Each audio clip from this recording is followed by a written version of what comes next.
Hello friends. A homeless man was brought to the hospital in the southern Brazilian state of Rio do Sul. His name was Caesar. When he became very ill, passers-by, seeing this, called an ambulance. The doctor on duty at the time, Chris Mumprim, accepted Caesar. While the doctors were looking at the patient and performing the necessary manipulations, Chris saw that 4 dogs were sitting at the entrance to the hospital. They were in nervous tension and looked warily at the actions of the doctors.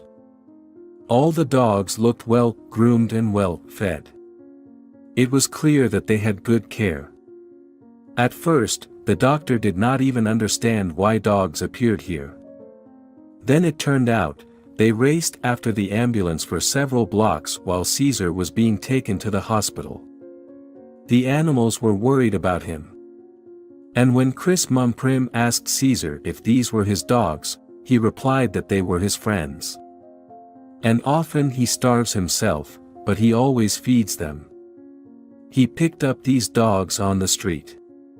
No one was looking for them, no one needed them. So the man began to live with them, a single family. Later it also became known that the man was offered many times to help with housing.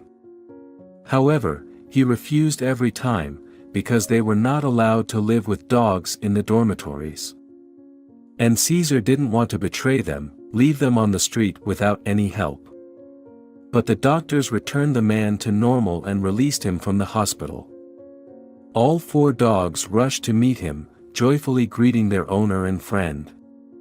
The clinic staff was so touched by the loyalty of these dogs and everything they saw in general that they fed Caesar and his furry friends a delicious lunch. You should never make your verdict about a person without knowing the specifics of his life. Caesar has a noble soul, he could not leave the dogs to their fate. I want this story to touch people, and they would help him find a place of residence so that there would be a place for his faithful 4-legged creatures.